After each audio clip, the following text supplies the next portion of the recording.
Se puede afirmar que desde los tiempos más remotos ha existido la figura del revisor, que hoy conocemos con el nombre de auditor. Esos revisores de sistemas de información han venido utilizando normas y métodos ajustados al nivel de desarrollo tecnológico de su momento.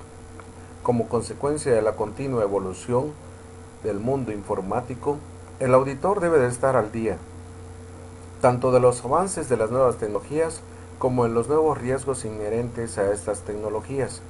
El auditor debe, además, cubrir los objetivos terminales de la auditoría cuando una empresa requiera de sus servicios.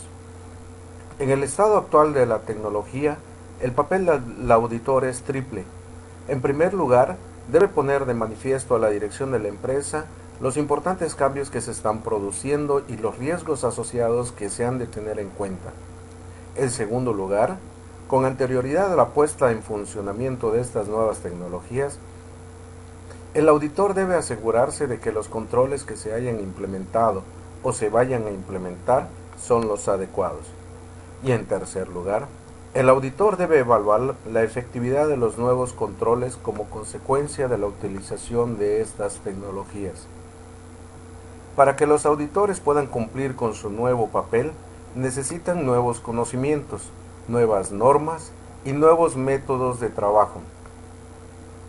La mayoría de los organismos emisores de normas técnicas sobre auditoría dividen las normas de auditoría en tres grandes apartados: normas personales, normas para realizar el trabajo, normas para elaborar los informes.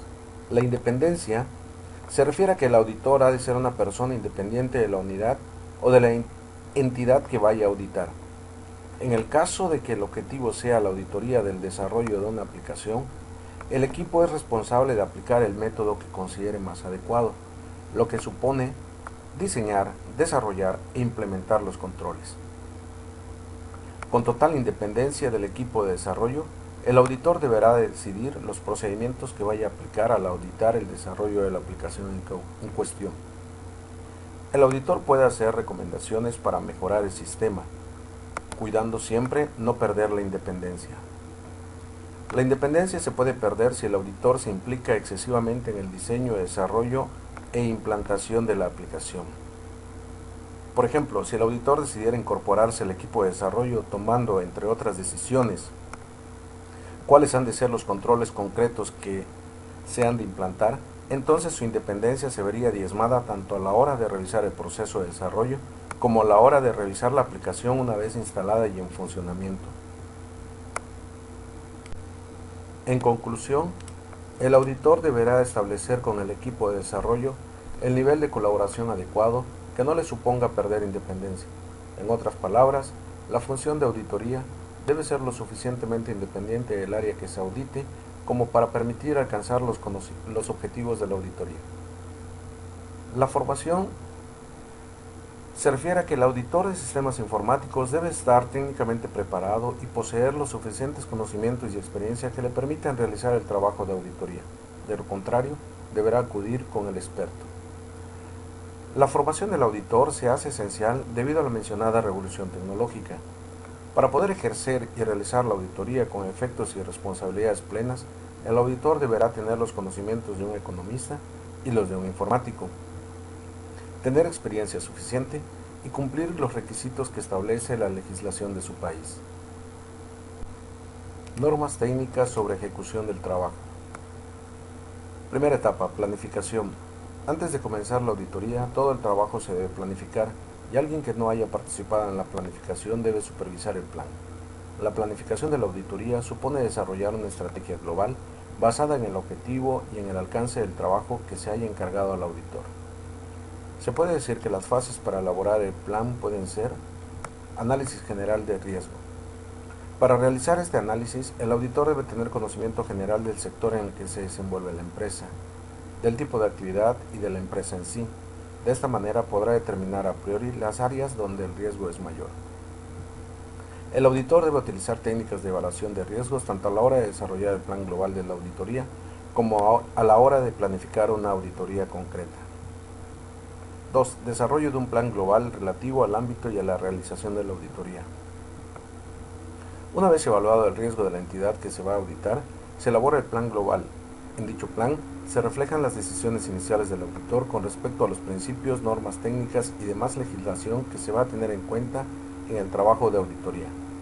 En esta fase se deciden las áreas sobre las que se vayan a trabajar, la naturaleza y la amplitud de las pruebas que se vayan a realizar. Entre otros aspectos, es necesario tener en cuenta también si van a participar o no otros auditores y si será necesaria la colaboración de expertos. Todo debe quedar relajado en un documento donde se indicará cómo será la coordinación con la empresa que se audita. Número 3. Preparación del programa de auditoría. El auditor debe preparar un programa escrito de auditoría en el que se establezcan bien detallados los objetivos y los procedimientos que se precisan para llevar a cabo el plan global de auditoría. A medida que se vaya progresando la auditoría, el auditor deberá ir revisando tanto el plan global como los programas de auditoría. En la fase de planificación deben quedar claras las siguientes cuestiones. ¿Dónde se va a realizar el trabajo? ¿En cuánto tiempo se va a realizar? ¿En qué fecha es necesario que esté acabado el trabajo? ¿Quién compone el equipo de auditoría? ¿Qué áreas se van a auditar? En resumen, el auditor debe planificar el trabajo de forma adecuada a fin de identificar los objetivos de cada área de la auditoría y determinar los métodos para alcanzar esos objetivos de manera eficaz y eficiente. El estudio y evaluación del sistema de control interno. Se deberá estudiar y evaluar adecuadamente el control interno. En el campo de la auditoría de sistemas informáticos se suelen dividir los controles en controles generales y controles de las aplicaciones. Los controles son fundamentales para conseguir la seguridad informática. Los controles generales de los sistemas informáticos a su vez se pueden dividir en 5 categorías. Controles de la organización, controles sobre el desarrollo de los sistemas y su documentación, controles sobre el software del sistema y sobre el hardware, controles de acceso y controles sobre los procedimientos y sobre los datos. Cuando hablamos de controles sobre las aplicaciones, nos referimos a una primera aproximación de los controles a los que hay que someter a las aplicaciones y que estas puedan ser clasificadas en 3 categorías: entrada, proceso y salida. En cada uno de estos se podrían implementar nuevos subcontroles en función de las características de cada sistema. Evidencia. El auditor debe tener evidencia suficiente y adecuada mediante la realización y evaluación de las pruebas de auditoría que se consideren necesarias, al objeto de obtener una base de juicio razonable sobre los datos que se examinan y poder expresar una opinión respecto de las mismas. Evidencia suficiente. Cuando hablamos de ello nos referimos a una característica cuantitativa de la evidencia. Se entiende por tal el nivel de evidencia que el auditor debe obtener a través de sus pruebas de auditoría para llegar a conclusiones razonables. Evidencia adecuada. Esta es una característica cualitativa de la evidencia. La evidencia es adecuada cuando es útil para que el auditor pueda emitir su opinión profesional. Obtención de evidencia.